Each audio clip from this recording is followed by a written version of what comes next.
പരമഹംസ യോഗാനന്ദയുടെ ഒരു യോഗിയുടെ ആത്മകഥയിലെ അധ്യായം 5 ഗന്ധപാപ സിദ്ധികൾ കാട്ടുന്നു. എല്ലാറ്റിനും ഒരു സമയമുണ്ട്.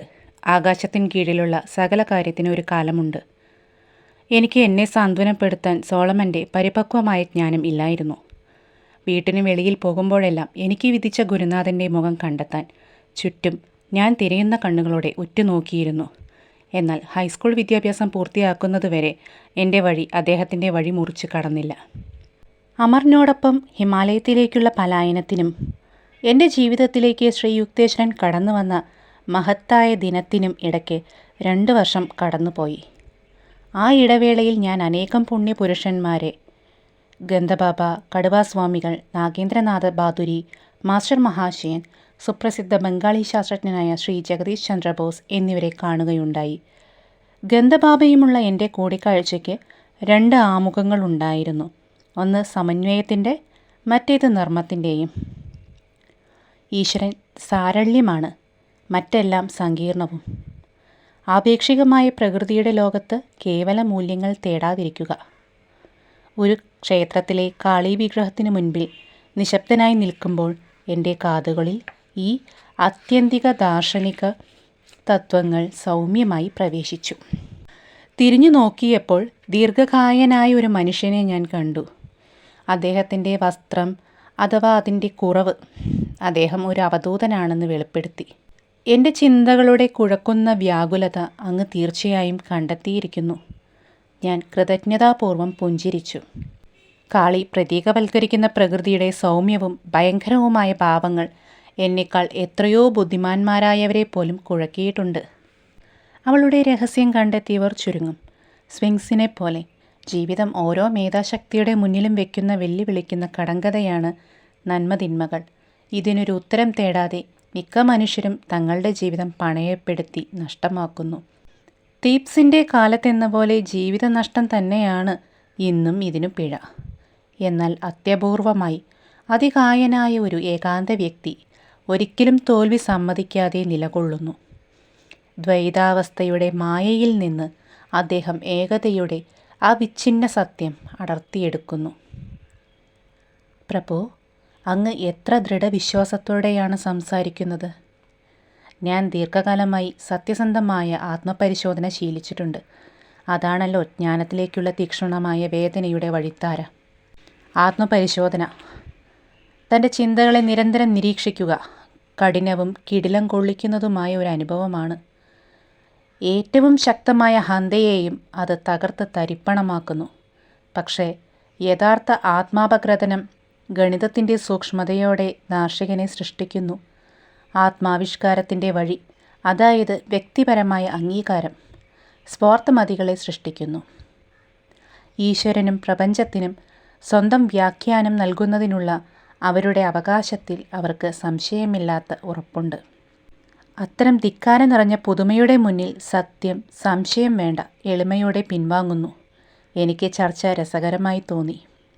മിഥ്യാസങ്കല്പങ്ങളിൽ നിന്ന് സ്വയം സ്വതന്ത്രനാവാതെ മനുഷ്യന് ഒരു നിത്യസത്യവും മനസ്സിലാക്കാനാവില്ല. നൂറ്റാണ്ടുകളുടെ ചെളിക്കൂമ്പാരം ഏറ്റുവാങ്ങിയ മനുഷ്യ മനസ്സ് വെറുപ്പുണ്ടാക്കുന്ന എണ്ണമറ്റ ലൗകിക മോഹങ്ങൾ കൊണ്ട് നിറഞ്ഞിരിക്കുന്നു. മനുഷ്യൻ അവൻ്റെ ഉള്ളിലെ വൈരികളെ നേരിടാൻ ആദ്യമായി തുടങ്ങുമ്പോൾ അതിനെ അപേക്ഷിച്ച് പടക്കളത്തിലെ പോരാട്ടങ്ങൾ തീരെ നിസ്സാരങ്ങളായിത്തീരുന്നു.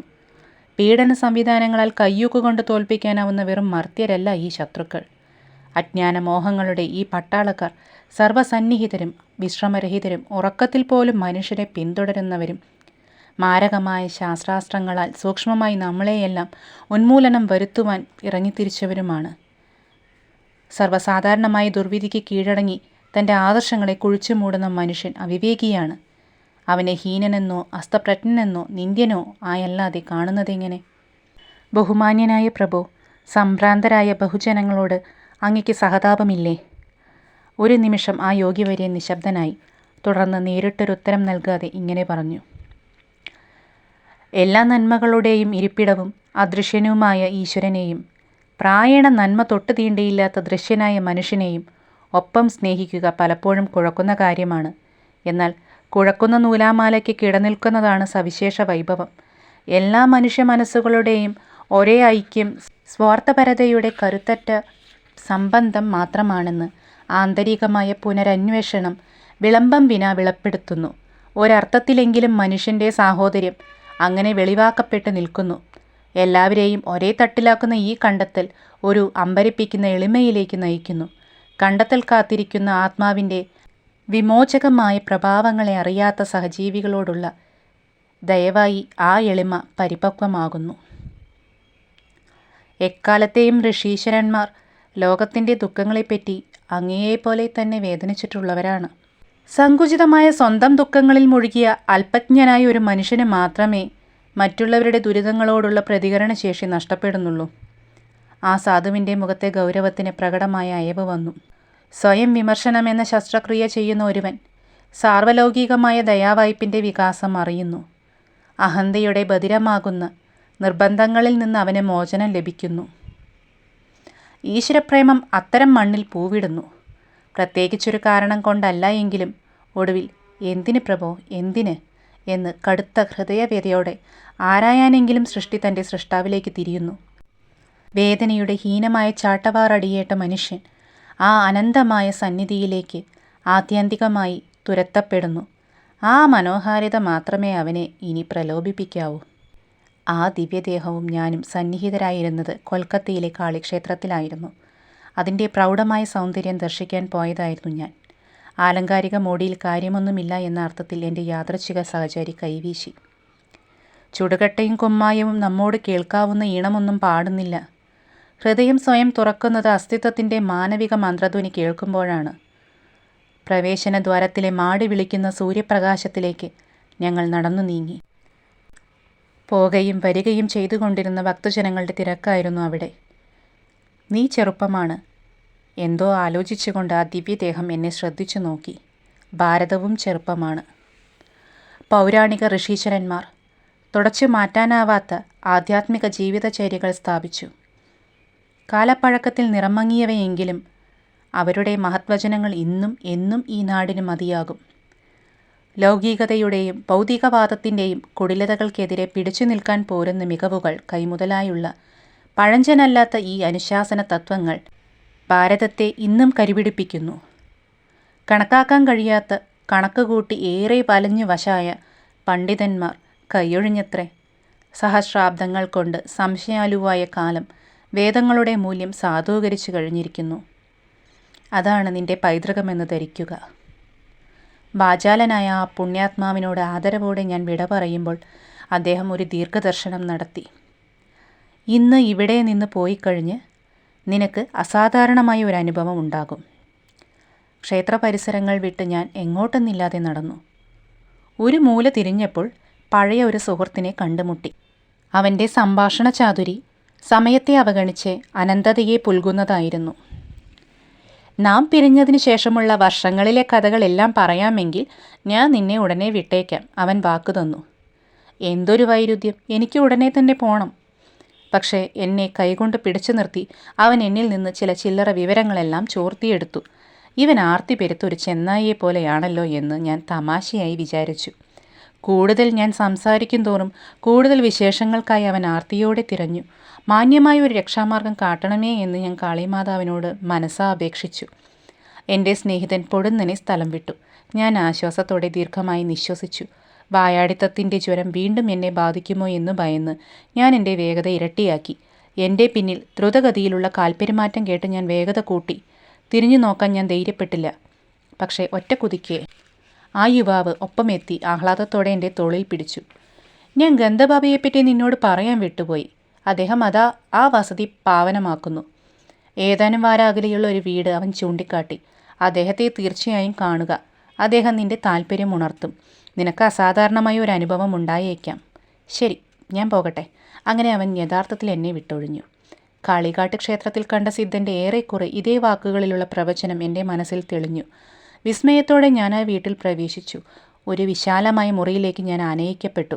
ഓറഞ്ച് നിറത്തിലെ കട്ടിയുള്ള ഒരു പരവതാനിയിൽ അങ്ങിങ്ങായി കുറേ ആളുകൾ ചമ്രം പഴഞ്ഞിരുന്നിരുന്നു. ഭയഭക്തിയോടെയുള്ള ഒരു മന്ത്രണം എൻ്റെ ചെവിയിലെത്തി.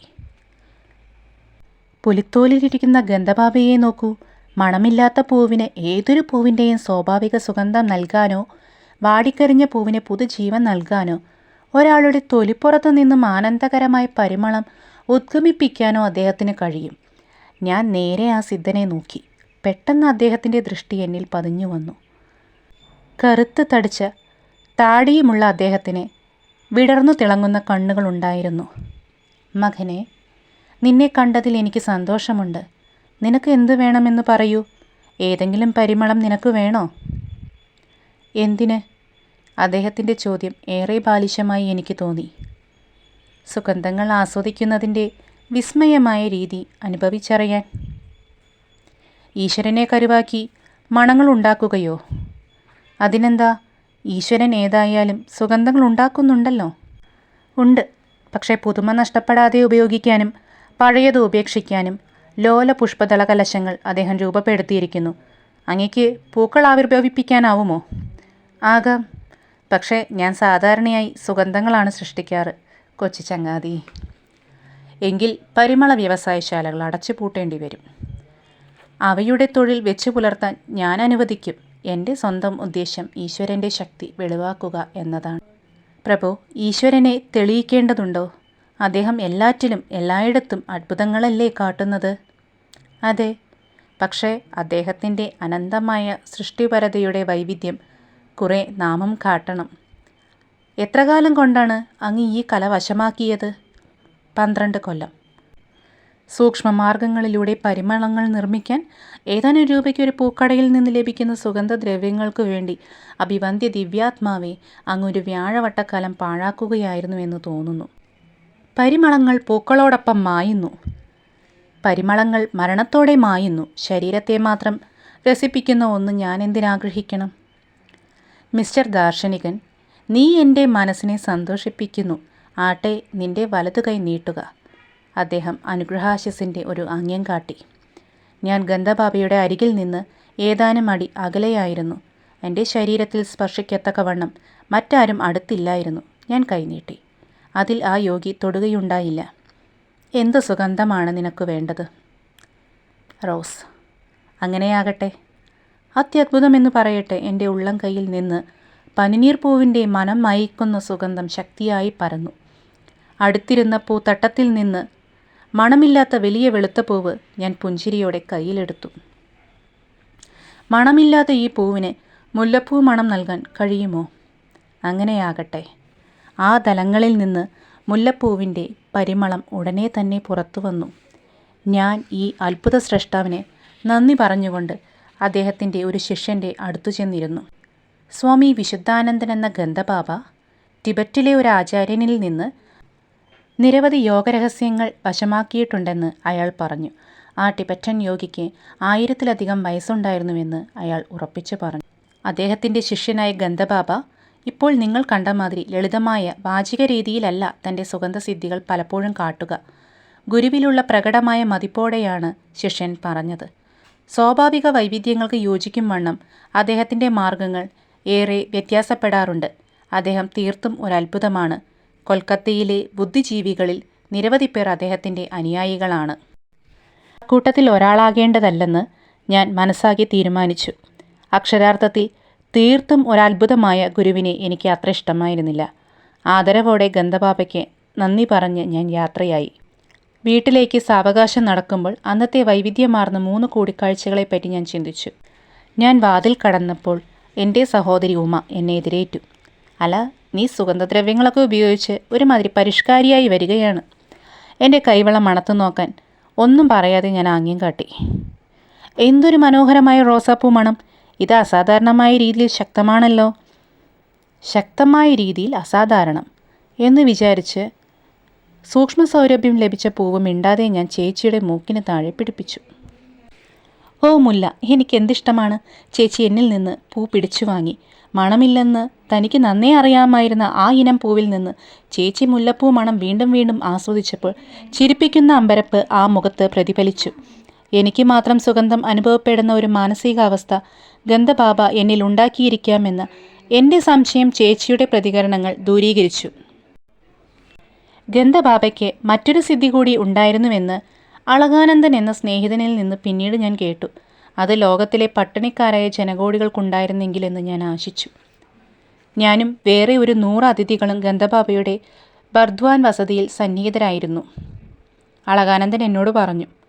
അതൊരു ഉത്സവവേളയായിരുന്നു. ഈ യോഗി വായുവിൽ നിന്ന് വസ്തുക്കൾ സൃഷ്ടിച്ചെടുക്കാൻ കഴിവുള്ള ആളാണെന്നും വിഖ്യാതനായിരുന്നതുകൊണ്ട് ആ സമയത്ത് കിട്ടാത്ത മധുരനാരങ്ങ സൃഷ്ടിക്കുവാൻ ഞാൻ തമാശയായി അഭ്യർത്ഥിച്ചു.